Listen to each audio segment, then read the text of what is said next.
Greetings from Wisconsin. My name is Jonathan Dunn, and I am one of the program directors for the Higher Education Regional Alliance. We wanted to share a bit about the story of Hera, and in part this means talking about how best do we bridge the gaps that currently impede our progress towards a thriving community.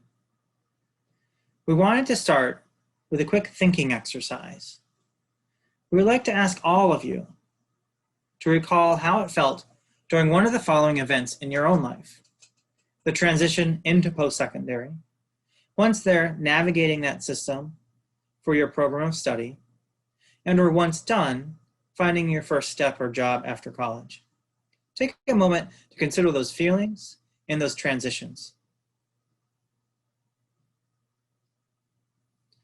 Some of you may have been excited or anxious, confused or confident, worried and paralyzed, or just thankful to be done.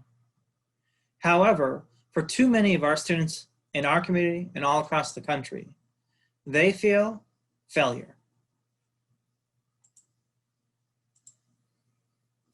We know in order to prepare for a family supporting career, young people must utilize post-secondary education or training. Every year in the 7 counties that surround the Milwaukee region, 75% of high school graduates go on to enroll in a college or university. However, less than half, only 48% of those students who enroll will graduate with a degree. Another way to look at that data would be to consider this visual. If you had a classroom of 20 high school freshmen, 16 of those students would graduate high school on time. Of the 16 who graduated, only 12 would enroll into some type of post-secondary training. And of the 12 that enrolled, only 5 completed a post-secondary degree within time and a half. It is clear there is a deep need for ecosystem change and for us to consider something different around how we operate. Therefore, Hera aims to confront these challenges by agreeing to own, act, and learn how best to evolve our post-secondary ecosystem. The acronym Hera comes from Greek mythology. She was the wife of Zeus, the queen of the gods, the goddess of marriage and birth. And for us, that idea of rebirth and restoration captures the guiding spirit or ethos of the Alliance. Given this context, Hera's leadership sees the growth of our region as an opportunity to create a stronger pipeline of talent. Therefore, through coordinated efforts in southeastern Wisconsin, these education institutions have focused on 3 essential areas. 1, raising the region's college completion rate. That's much of what the work of this webinar will talk about. Second, increasing program innovation, growth, and alignment. We must close the gaps that exist between institutions and between programs for students to be more successful. And last, building a better connection, bridge, or hub between employers and the talent that is coming out of higher ed. So now that we have a quick overview of the Alliance, let us turn towards the outcomes for this webinar. We hope that participants will gain an understanding of the Alliance and its collaborative efforts. Second, we would like you to consider the intersection and the importance of trust and data and authentic collaboration. Last, we hope that you reflect on what you have learned about the change process and how you might be able to apply that to your local work. And before we begin those deeper conversations, we wanted to provide one frame from Peter Senge. The work we do requires a clear picture of both the current reality and a clear vision of the future. The gap between vision and reality creates a tension, a propellant that moves our work forward. You can think of this tension as a rubber band. On one side, you have the way that things are, or the current reality, and on the other, the way that things could be, or your vision. Without enough tension or focus on either of those realities, There's little to no improvement or movement. Too much tension, and we know that rubber band will break. There's a possibility of stress and burnout.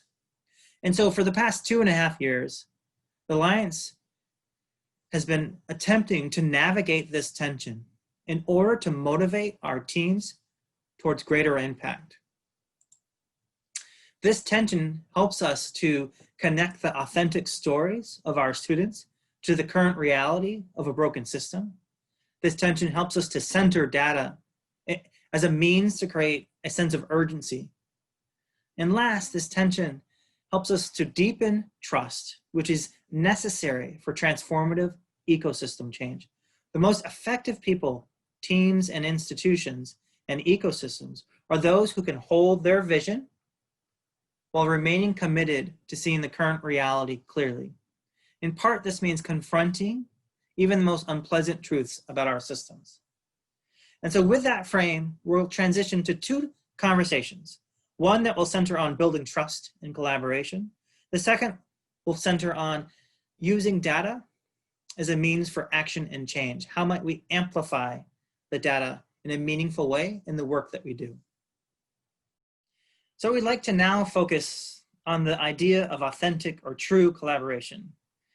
True collaboration is the synergistic relationship formed when 2 or more entities working together produce something much greater than the sum of their individual abilities and contributions. It results in something that did not exist before. And for HERA, or for the Higher Education Regional Alliance, collaboration has been vital to sustain what we want to call profound and real change across our ecosystem and across our campuses. Organizations without that essential capacity of collaboration all too often get stuck in status quo. And so for us, collaboration has been a key ingredient to create the change that we want to see on our campuses. And for context, HERA is made up of multiple sectors, so 18 different institutions of higher ed. Over 11 community and workforce partners make up the larger alliance that we know as HERA. And so when thinking about 29 different partners, 29 different perspectives, collaboration has been essential to put at the forefront as you think about our work. And so I would like to now invite 3 of our ecosystem leaders to talk a little bit more around the meaningfulness of collaboration. And so I'll invite Dr. Debbie Ford from the University of Wisconsin-Parkside, Dr. Vicki Martin from Milwaukee Area Technical College, and Dr. John Swallow from Carthage College. And so welcome to you all. I appreciate, first of all, you taking the time to be transparent, to open up your practice, and to think a little bit out loud around the meaningfulness of collaboration and how it's essential for the work that we're doing. And so I guess the other piece of frame that I would add to this, I mean, the 3 of you actually represent 3 different sectors, whether it's a 2-year technical, 4-year public, or 4-year private. And so all too often, I think in the past, these different sectors collaborated only in a very limited, narrowed way. And I would love for us to start this conversation to be thinking about what does it mean for us now to collaborate in not just a limited, narrowed way, but really in 3 broad areas to create change that we want to see, not just on our campus, but across our region. So John, how about I invite you first to add to that question, to think out loud about that. Sure. Well, thank you, Jonathan. This is a moment where I think my campus, which is a small campus of 2,600 students, can begin to think of itself as part of a much larger region. And then for all of us leaders to recognize that while I might be leading a campus of 2,600, we have an opportunity to affect the lives of 150,000 students in the 7 counties around Milwaukee. And so already there's an opportunity to think about a sense of responsibility and scope, and how the practices on one campus might not only help the students on that campus, but could help students at a variety of campuses. And one thing that's been really important for my campus is to recognize that we often think that the places we can learn from the most are places that are just like us. And so we have to look far and wide for who those are. But in fact, recognizing that other institutions that may have different institutional types They have different experiences with first generation students, with Black and brown students, with students who are Pell eligible. And they may, in fact, have things that my campus could learn because they have different experiences with those same groups of students. So I continue to say on my own campus, we are not as different as we think we are when it comes to the students we enroll. The institutional type is not that important. And this idea that we should only look for institutions that are like us, that is part of how we perpetuate inequity. We need to realize that some of the best ideas are just down the road rather than imagining that it has to be in some kind of small bubble. Debbie, what would you add to that conversation around what drew you to this table? Well, when I think about how we got started as the Higher Education Regional Alliance, we were being called by employers and industry leaders to provide the talent that they need, for our really thriving community. And we knew that as individual institutions, we could not meet the demands of the growth that was happening in Southeast Wisconsin. And just as John said, us coming together to collaborate and to scale what we were able to do for our own campuses, I think just highlights how important it was for us to say, let's come together, let's bring industry and business partners to the table with us and figure out the solutions that we needed going forward. From UW Parkside's perspective, much like John, we're one of the smaller institutions in the University of Wisconsin system, and partnerships are a part of the fabric at UW Parkside, and collaborations help us to be a stronger and more connected institution. And then the other point I would make, what drew me to this work and to this collaboration is the importance of helping more people achieve a college degree. We lag in Southeast Wisconsin. And then when you add race as an indicator, we lag even more. And so by collaborating, we can learn from one another, and we could really advance educational equity here in our community and across our region. Vicki, how would you add to that? And also, I feel like you have another layer as being one of the larger institutions that are part of the alliance. Not only what drew you to the table as you're thinking about that perspective, but Vicki, from your perspective, what was essential to build the trust among the varying campuses and sectors that were part of the alliance? Well, thank you, Jonathan. I do believe that I can underscore some of the things that were already mentioned, and then go into then how we built trust as we started this endeavor. We had started to meet as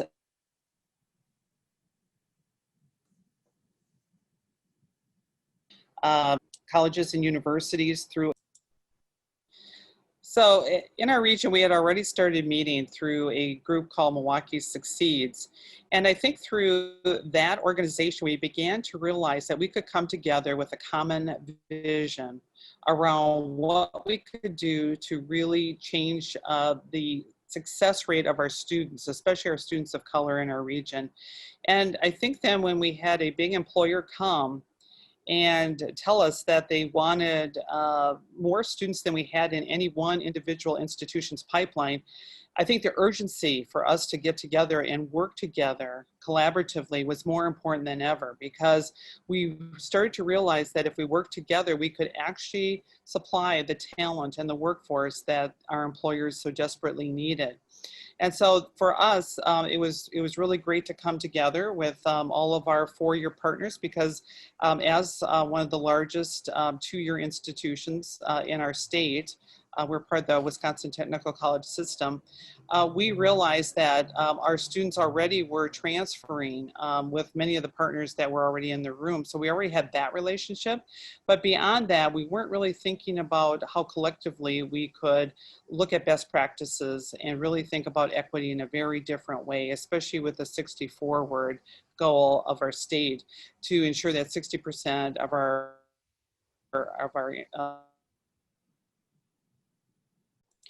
Right, so I think it was really important to build trust among our different organizations because we really hadn't worked together for this kind of vision, that we would really meet the needs of our business and industry in a way that we had never did before. So one of things we had to do was really listen and really make sure that everyone felt valued who sat at the table. And I think that was really an important piece to say, well, just because I'm larger doesn't mean I have the answers. That you can find a lot of best practices and really listen to the leadership of some of the smaller schools as well. That together, whether we're public or private, it didn't matter. Whether we were 2 or 4 year, it didn't. Listening and hearing and making the changes that were really needed as we started to form was really important.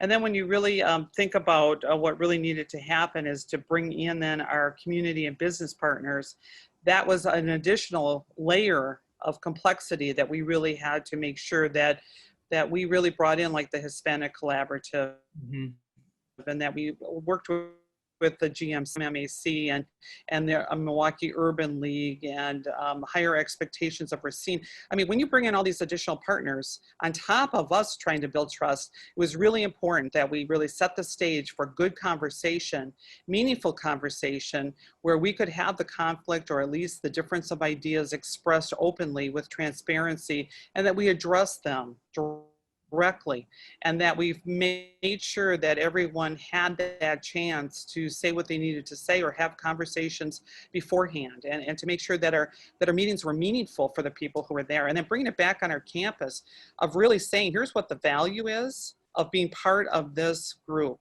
that we can really have change at scale, that we really can move the whole state, we can move the whole region, we can make a difference for our students, for our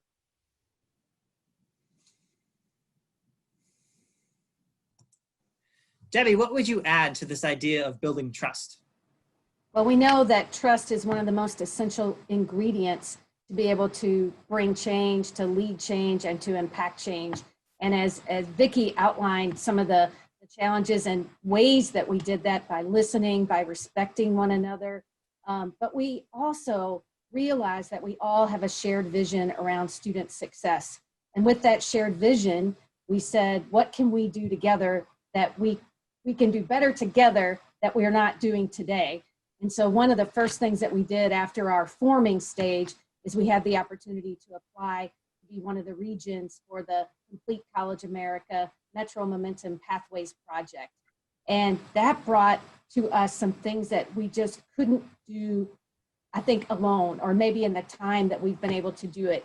One of the key things that we did was we made sure that we had the data in front of us. And with that data, we put a spotlight on the data. We did not shame any institution. And then the other thing that we did is we understood what was happening across our region in terms of educational attainment, what was working, what was not working. And then the other aspect I would say, Jonathan, that has helped us to build trust is that as we have partnered with Complete College America and hosted a number of sessions with members of the 18 institutions and the Higher Ed Regional Alliance. We visited different campuses. We have highlighted what is working across our region. And so we're increasing our own knowledge base of the rich higher education opportunities right here in Southeast Wisconsin. And so our own awareness, our own commitment, and our shared values around advancing student success are ways that we have certainly increased trust. Thanks, Debbie. John, I guess I would like to invite you with this question to bring some closure to our conversation. I want you to think a little bit about and talk and speak to this, to what excites you most as you think about this alliance, this collaboration, as it continues to move forward around creating change for this larger ecosystem. Well, what I'm so excited about is that we are becoming a learning community across 18 institutions. This is an ecosystem teaching 150,000 students that's larger than any university that I'm aware of or have any contact with. And this is in a way that aligns truly in purpose, and it shares data that informs, and it frankly holds accountable not only our own campuses, but our counterparts. So we're all part of a system that drives progress for that many students in education in something that I think will work and improve and move us, frankly, much more quickly than we would on our own campus by ourselves. Well, thank you. I love that thought.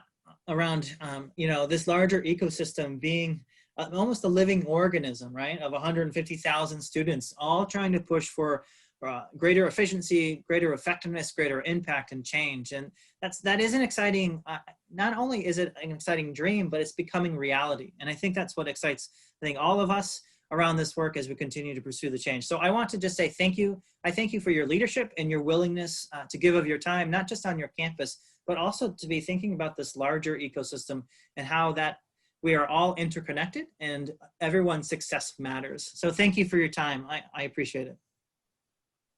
We would like to now talk about the centrality of data and how it can be a meaningful mechanism for change across our ecosystem and across our campuses. And for HERA, data has served a purpose in multiple ways. First, data has been able to bridge the divide across 3 different ecosystems for higher ed.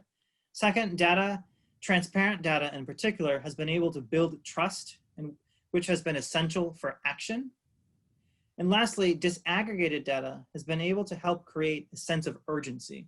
And all 3 of these ideas have been helpful as we continue to pursue change across our campuses, both as an ecosystem, but individually as well. And so I would like to now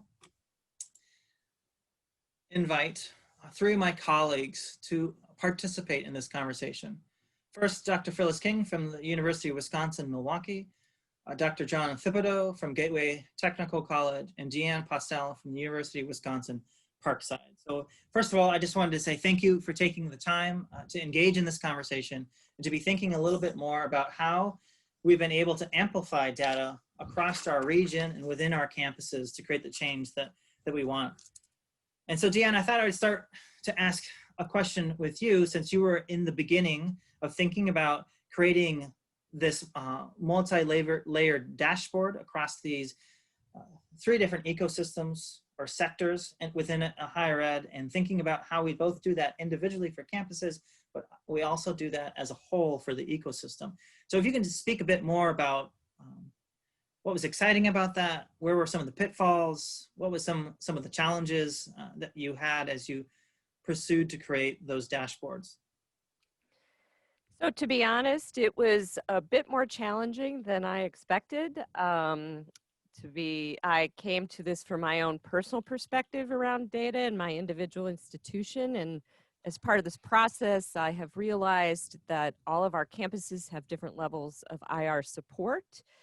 They have different familiarity with the data points that we were trying to collect, and a lot of different data definitions. And so part of the process, I would say one of the pitfalls is that we didn't engage in the conversation collaboratively and collectively with our IR folks right away from the beginning.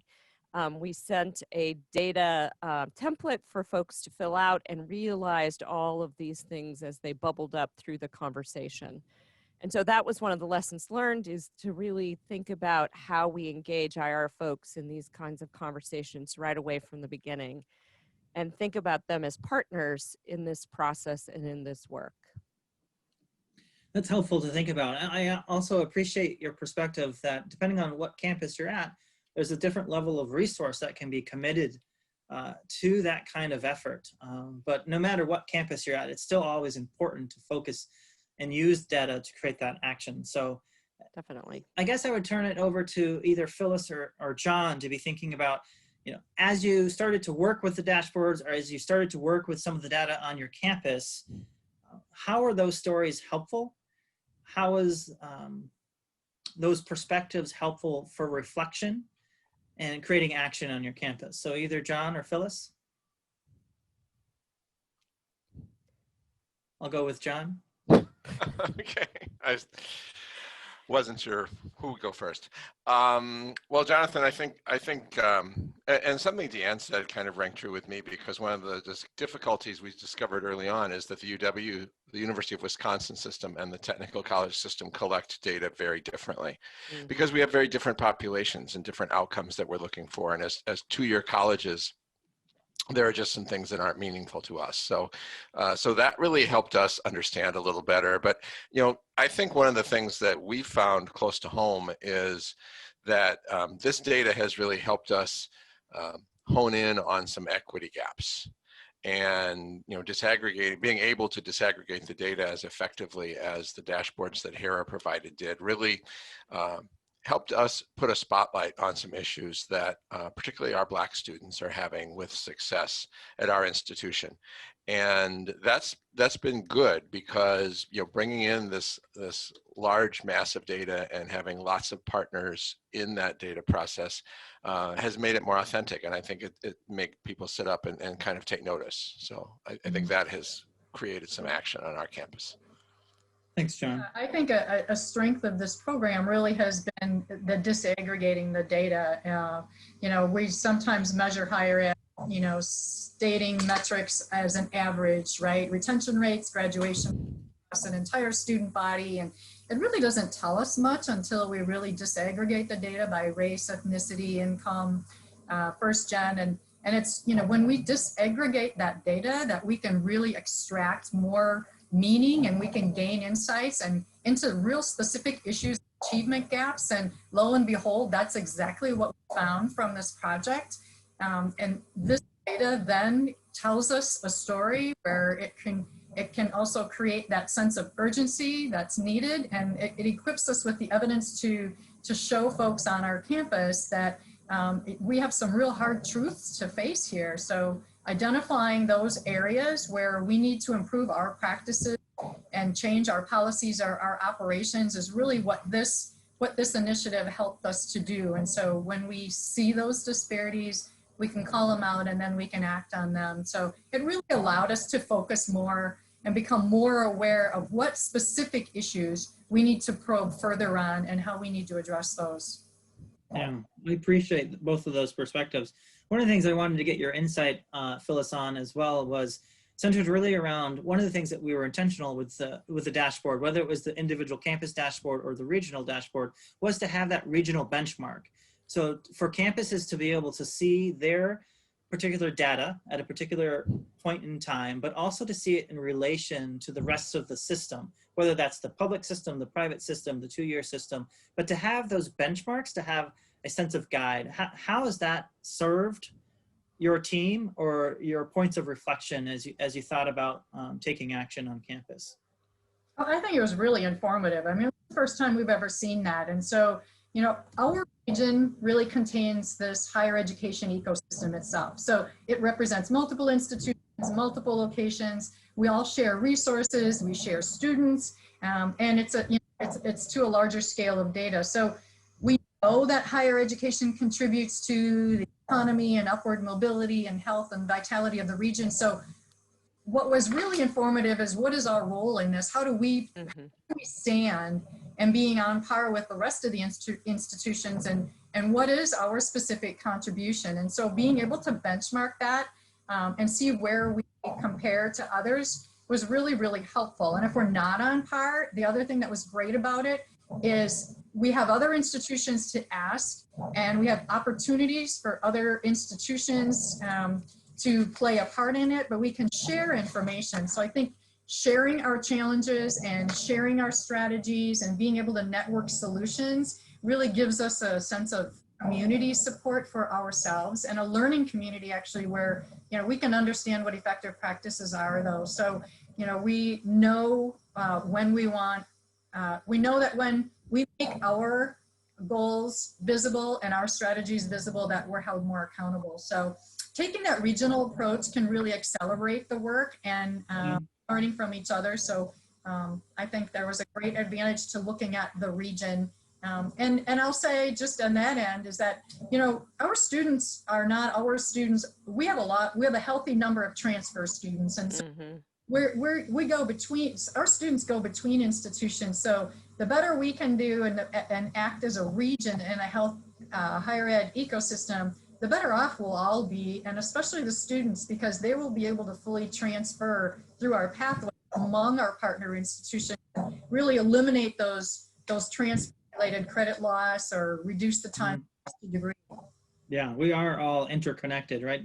Even if we're a 2-year or a 4-year public or private institution, we all are interconnected, and that opening up of practice is really helpful for our collective efficacy and support of our students. I wonder, Deanne, if you want to be able to speak to a specific action that you guys have been able to take on campus as you reflected, whether that's looking at the number of credits students are completing each semester, or the number of students that are entering into the Gateway math courses. What's a specific thing that you took action on your campus when you looked at that data?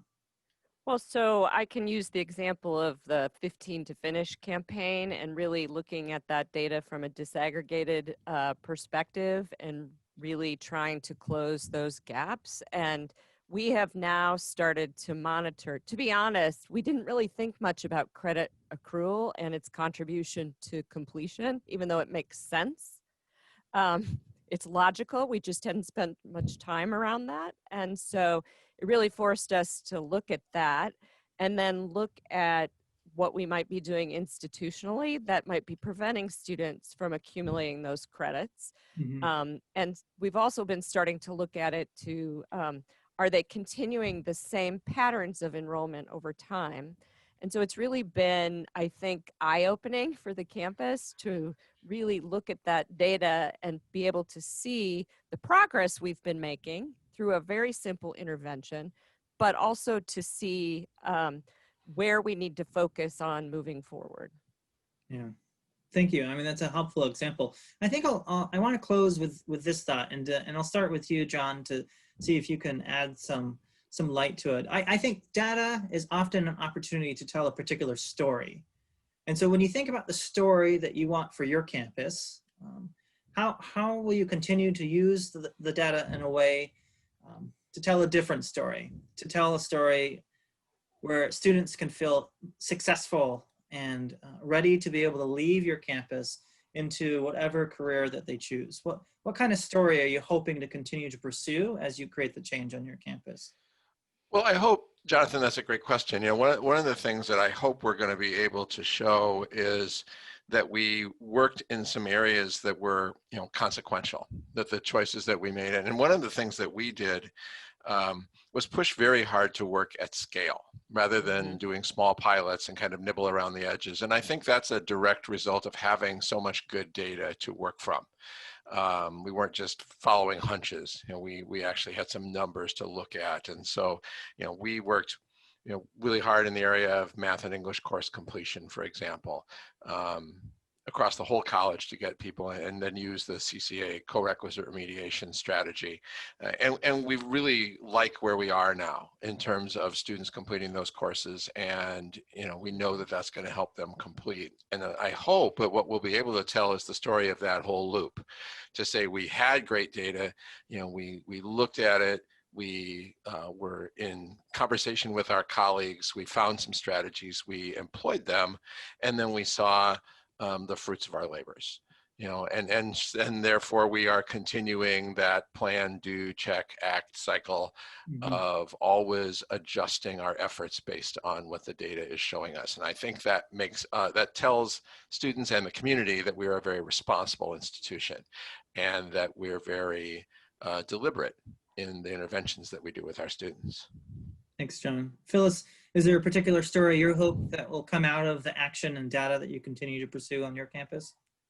Yeah, I think this project really was about transformative change. And I think this was a period of time over the last 3 years in doing this project that we made some pretty significant transformations that are going to be long lasting and hopefully have some success outcomes, and will have some success outcomes for our students. We've institutionalized a lot of the practices, which again, with intentionality really works. So, and what works for these practices we know are evidence-based, data-driven, and informed. So we know that they work, and if they work for a subpopulation, they'll work for all. So we do see all students being able to take advantage of these success practices. And so that in mind, we're going to sustain it, we're going to grow it, we're going to scale it, and we're going to use the best and intentions in terms of being accountable for the future. But we will always use the data. I mean, the lesson learned is disaggregate the data and learn from the data, use the data, and shape your practices around success. So we will continue to use that. We will do the plan, do, act. We will continue to put the data out there, monitor the data, review it for change course if need be, but so it works and take the best and grow that. So we're very thankful for the opportunity to be a part of this project because it really has been transformative for our campus and for our students. Well, I appreciate, if I take the last three perspectives from the three of you, and for me, the final story is really, this is what I heard, is from Deanne, the need to take specific action. From John, do the work at scale. And from you, Phyllis, be intentional around the change that you want to seek on your campus. And so if we are specific, we do actions at scale, and we're intentional about the work and the change that we're seeking, we can create a new vision for our community and for our campuses. So I want to say I thank you for your time. And most of all, I just thank you for your effort that you do every day on your campus to create supportive environments for our students. So thank you. I appreciate it. And I'm sure we'll continue to have fun looking at charts and looking at data, disaggregating it in ways that helps us to both be reflective and take action. So thank you. Thank you, Jonathan. We'd like to close with another quick exercise and recall the story of the three little pigs. I invite you to consider, what do you see? What do you think about that? And what does that make you wonder? How might the three little pigs connect to the work that we have ahead as an alliance and the work that you do every day? Take a moment to consider that.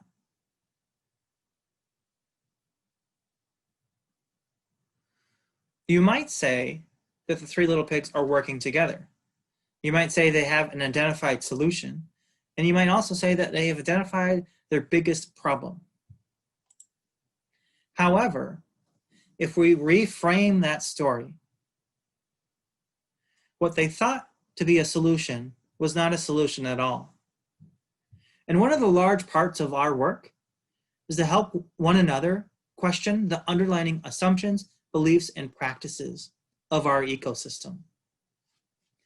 And it is only with transparent practice are we able to think about the current issues and challenges and how to be able to reframe them in a way to move forward. Here's just a quick artifact of how we've done that with our 18 institutions. Just very reflective, simple questions.